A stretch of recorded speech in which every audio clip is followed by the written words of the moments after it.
नमस्कार दोस्तों, मैं रोहन शर्मा स्वागत करता हूं सभी का आपके अपने चैनल मार्केट एस्ट्रोलॉजी में। कैसे हैं आप सभी? आज हम यहां पर बात करने वाले हैं एक बहुत ही ज्यादा इंपॉर्टेंट टॉपिक के बारे में। सूर्य वैभव हासः। कहा जाता है कि सूर्यदेव जब भी नीच राशि में प्रवेश करें, ये आपके वैभव को खत्म करते हैं, आपके वैभव को नुकसान पहुंचाते हैं। इंसान के लिए, हर एक व्यक्ति के लिए सोना एक वैभव का काम करता है। सोना हम सभी को चाहिए और हम सभी सोना खरीदना चाहते हैं। हम सभी अपने परिवार के लिए गोल्ड लेते हैं और समय समय पर गोल्ड को सेव करते हैं। त्योहारों का सीजन चल रहा है, दिवाली का सीजन हमेशा सोने की खरीदारी के लिए जाना जाता है और ऐसे में सोने के दाम आसमान छू रहे हैं। सोने के ये आसमान छूते हुए दाम क्या वापस धरती पर आते हुए नजर आएंगे? क्या आम आदमी की पकड़ में सोना वापस आ पाएगा या आम आदमी की पहुंच से सोना इसी तरह से दूर हो जाएगा? क्या कहती है ज्योतिषीय गणनाएं, किस तरह से ग्रहों का प्रभाव बाजार के ऊपर पड़ता है? सारी जानकारी मैं रोहन शर्मा आपको इस वीडियो में देने वाला हूं। अंत तक देखिएगा ताकि कोई भी चीज आपसे मिस ना हो जाए। बहुत सारे लोगों को ये डाउट होता है कि क्या बाजार वाकई में ग्रहों के माध्यम से चलता है? क्या ग्रह वाकई में बाजार को कंट्रोल कर सकते हैं? देखिए, बिल्कुल वैदिक शास्त्रों में इसके प्रॉपर नियम दिए गए हैं और बाजार को चलाने में ग्रहों का बहुत बड़ा इन्वॉल्वमेंट होता है। मैं ये नहीं कहूंगा कि सिर्फ ग्रहों की वजह से ही बाजार चलता है, इस बात का ध्यान रखिएगा। बट ग्रहों का इन्वॉल्वमेंट, ग्रहों के मूवमेंट, ग्रहों का आगे और पीछे खिसकना, ग्रहों की पोजीशंस बाजार पर 80 to 90% इंपैक्ट डालती है। इस बात का विशेष ध्यान रखिएगा। इस वजह से ग्रहों को इग्नोर नहीं किया जा सकता।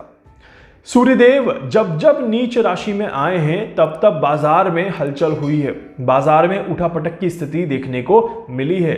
और अभी 17 अक्टूबर को सूर्यदेव ने राशि परिवर्तन किया था दोपहर में, और 17 अक्टूबर से लेकर के 30 दिनों के लिए सूर्यदेव तुला राशि में नीच की राशि में ट्रांजिट करेंगे।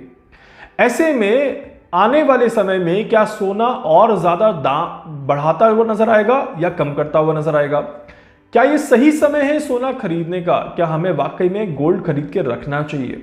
एक एक करके आपके सभी सवालों का जवाब देने की कोशिश करता हूं। सबसे पहली चीज, आने वाले 30 दिनों के लिए जब तक सूर्यदेव तुला राशि में रहेंगे, 3 सेक्टर्स काफी ज्यादा पावरफुल रहेंगे। पहला, एनर्जी और specially solar energy sector. Solar energy पर आप आराम से अपनी नजर गड़ा के रखें क्योंकि यह सेक्टर आपको फायदा देता हुआ नजर आएगा। दूसरा, ऑयल सेक्टर और स्पेशली क्रूड ऑयल में कहीं ना कहीं बेनिफिट देखने को मिलते हैं। इस तरह के योग यहां पर बन रहे हैं। और तीसरा सेक्टर जो है आपका, यह है आपका किसी भी तरह के एरो स्पेस से रिलेटेड सेक्टर, मतलब कि स्पेस इंडस्ट्री इस समय में कुछ नई चीजें अनाउंस करते हुए नजर आएंगी जिससे कि आपको बेनिफिट मिले। इस तरह के भी योग यहां पर बनते हैं। तो ये 3 सेक्टर जो हैं आने वाले 30 दिनों के लिए बहुत ही ज्यादा महत्वपूर्ण सेक्टर्स यहां पर दिखाई देते हैं। अब बात करते हैं गोल्ड के दाम की, कि गोल्ड का सूर्य के साथ क्या कनेक्शन होता है। देखिए, वैदिक ज्योतिष में सूर्य को सोने का कारक माना जाता है। सूर्य के साथ साथ देवगुरु बृहस्पति भी सोने के कारक में काउंट होते हैं। देवगुरु बृहस्पति जो हैं वो अपने अंतिम पड़ाव में मिथुन राशि में ट्रांजिट कर रहे हैं और बहुत जल्दी सूर्यदेव के इस तरह ही देवगुरु बृहस्पति भी राशि परिवर्तन करेंगे और कर्क राशि में प्रवेश करेंगे। जब इनिशियल फेज में देवगुरु बृहस्पति रहेंगे कर्क राशि में, तो इनका जो डिग्री वैल्यू रहेगा वो बहुत ही ज्यादा कम रहेगा, मतलब कि 0 डिग्री से शुरुआत होगी। और ऐसे में सूर्यदेव भी अभी मीन राशि में बहुत कम डिग्री के साथ आगे बढ़ रहे हैं। यह बिल्कुल कहना उचित है कि इस समय में सोना कहीं ना कहीं स्टेबल होता हुआ नजर आएगा। ये और ज्यादा ना बढ़ करके यहीं पर स्टेबल हो जाए और थोड़ा सा नीचे चला जाए तो इस तरह की योग यहां पर जरूर बनते हैं। किसी बड़े करेक्शन की उम्मीद यहां पर अभी नहीं करी जा सकती। जिस तरह की कैलकुलेशंस मैं कर रहा हूं, मैं किसी बड़े करेक्शन को यहां पर नहीं देख रहा। देखिए, ये हिस्ट्री है, आप चाहें तो चेक कर सकते हैं। सूर्यदेव जब भी नीच राशि में आए हैं, सोना करेक्शन में आया है। सोना जो है वो बड़े करेक्शन जैसे कि 20%, 40%, 50% तक के करेक्शन में सोने को देखा गया है।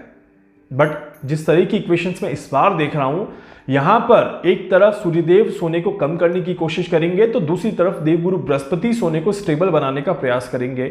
और ऐसे में सोना कहीं न कहीं इसी के आसपास जो अभी रेट चल रहा है उसी के आसपास ट्रांजिट करता हुआ नजर आए, इसी के आसपास अपने मूवमेंट को दिखाता हुआ नजर आए, तो यहां पर इस तरह की चीजें दिखाई देती हैं। अगर ये नीचे भी जाता है 5,000, 7,000, 10,000 तो ये वापस से रिकवरी भी करेगा। इस तरह के भी योग यहां पर बन रहे हैं। आप सभी से एक चीज जरूर कहूंगा कि आप सभी को लॉन्ग टर्म सोचने की यहां पर जरूरत है। खासकर जब आप गोल्ड में इन्वेस्ट कर रहे हैं तो मैं आप सभी को कहूंगा, जिस तरह की कैलकुलेशंस मैंने करी हैं, 2027 तक सोने को आप बड़े आराम से परचेज करके रख सकते हैं, क्योंकि 2027 तक की कैलकुलेशन में सोने में बहुत बड़ी गिरावट देखने को नहीं मिल रही। गिरावट उसके बाद जरूर दिखाई देती है, पर उसके पहले अभी फिलहाल जिस तरह की कैलकुलेशंस आ रही है मेरे पास, 2027 के पहले सोना बड़े चेंजेस देता हुआ नजर नहीं आता। बढ़िया सोना बहुत ज्यादा राइज कर जाए इस तरह के भी योग यहां पर नहीं दिखाई देते। तो कहीं ना कहीं सोना जितना जाना था उतना ऑलमोस्ट जा चुका है।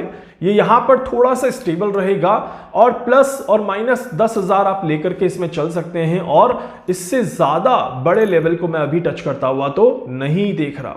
इसीलिए आप सभी अगर अभी परचेस करते हैं और अगर ये डाउन भी जाता है तो भी आपको परेशान होने की जरूरत नहीं है, क्योंकि लॉन्ग टर्म ग्राफ जो हम देख रहे हैं उसमें सोना वापस से इसको कवर कर लेगा।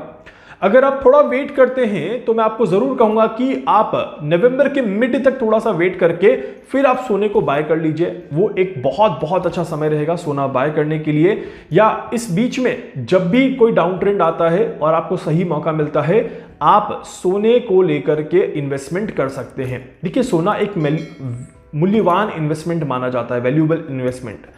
सोना एक बार लेने के बाद बेचा नहीं जाता, एक बार लेने के बाद सोने को सिर्फ और सिर्फ सेव किया जाता है।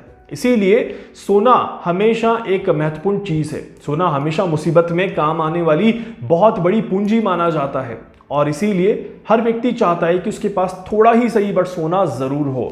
सोना आपके ऐश्वर्य को जगाता है, आपके वैभव को जगाता है, आपको प्रॉस्पेरिटी के साथ आगे बढ़ाता है। और इसीलिए सोने का स्टेबल होना और सोने का स्टेबिलिटी के साथ एक लेवल पर स्टेबल लेकर के आगे चलना बहुत जरूरी है। पिछले कुछ दिनों में सोने ने जो अचानक से तेजी दिखाई है, इस अचानक तेजी के पीछे एक प्रभाव ये भी था कि कहीं ना कहीं सोना जो है वो आगे जाकर के स्टेबल होगा, फिर थोड़ा सा डाउन जब आएगा तो बड़ा नुकसान लेकर के आएगा।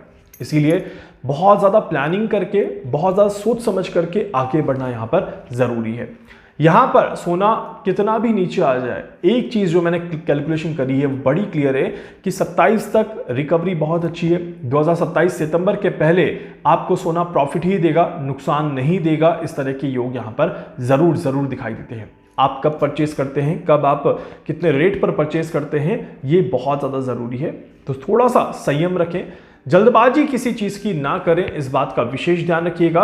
और जितना बैलेंस करके चलेंगे उतना ही आप सभी प्रॉफिट में भी होते हुए नजर आएंगे।